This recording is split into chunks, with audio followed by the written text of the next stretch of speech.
Guys, ഈ കിടക്കുന്ന 2 മുതൽ പുതിയ സ്പ്ലെൻഡറാണ് കേട്ടോ. 2024 മോഡൽ.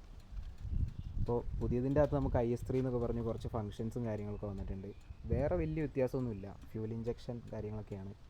അപ്പോൾ ഇതൊന്നും എൻ്റെ സുഹൃത്തിൻ്റെ വണ്ടിയാണ്, ഇവിടെ വാഷിങ്ങിന് കൊണ്ടുവന്ന കേട്ടോ വീട്ടിൽ. അപ്പോൾ നമ്മളിത് വാഷ് ചെയ്ത് നല്ല പ്രോപ്പറായിട്ട് നല്ല വൃത്തിയാക്കി വെച്ചിട്ടുണ്ട്. അതുപോലെ ദേ ആ കാണുന്നത് എൻ്റെ അച്ഛൻ്റെ വണ്ടിയാണ്. അച്ഛൻ ബാഗൊക്കെ യൂസ് ചെയ്യാറുണ്ട്, അപ്പോൾ അത് ബാഗൊക്കെ ഉള്ളൊരു വണ്ടിയാണ്. രണ്ടും ഡെയിലി യൂസിങ്ങിന് വേണ്ടിയിട്ട് ഉപയോഗിക്കുന്ന വണ്ടിയാണ്. അപ്പോൾ നമ്മളിപ്പോൾ ഈ നിൽക്കുന്ന ഈ സ്പ്ലെൻഡർ എൻ്റെ സുഹൃത്ത് എല്ലാ ദിവസവും ജോലിക്കൊക്കെ പോകുമ്പോൾ ഡെയിലി യൂസും കാര്യങ്ങളൊക്കെ ഉള്ളതാണ്. അപ്പോൾ ഇതിന് ഓട്ടം കൂടുതലും അതുപോലെ തന്നെ സർവീസും, ഇത് കിലോമീറ്ററൊക്കെ കുറച്ച് കൂടുതലാണ് കേട്ടോ വണ്ടിക്ക്. ഏകദേശം 13,000 മുകളിൽ ഓടിയിട്ടുണ്ട്. അതുപോലെ നമ്മുടെ അടുത്ത വണ്ടി നോക്കുകയാണെങ്കിൽ 6,000 ചില്ലറേ നമ്മുടെ വണ്ടി ഓടിയിട്ടുള്ളൂ എന്ന് പറഞ്ഞാൽ ഇത് വളരെ കുറവാണ് അപ്പോൾ ഓടിയിട്ടുള്ളത്. രണ്ടും ഏകദേശം ഒരേ ടൈമിലെടുത്ത വണ്ടികളാണ്.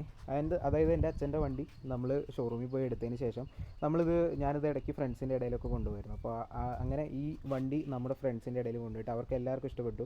അങ്ങനെ എൻ്റെ ഒരു ഫ്രണ്ടിന് ഈ വണ്ടി ഇഷ്ടപ്പെട്ടത് കൊണ്ടാണ് ഈ വണ്ടി അവൻ സ്വന്തമാക്കിയത്. ഓക്കെ, അപ്പോൾ രണ്ടും ഇപ്പോൾ എൻജിൻ വൈസ് നോക്കുകയാണെങ്കിൽ രണ്ട് യൂസേഴ്സും ഒക്കെ ആയതുകൊണ്ട് നല്ല വ്യത്യാസമുണ്ട്. ഇത് കുറച്ച് സ്പീഡിൽ ഓടിക്കുന്ന വണ്ടിയാണ്, അതുപോലെ ഡെയിലി കമ്മ്യൂട്ടിങ്ങും ഒക്കെ ഉള്ളതാണ്. അതങ്ങനെ യൂസുകളും കാര്യങ്ങളൊന്നും ഇല്ല, ചെറിയ ഓട്ടം. അപ്പോൾ നമുക്ക് രണ്ട് വണ്ടിക്കും നല്ല സൗണ്ടിന് വ്യത്യാസം ഉണ്ടാവും.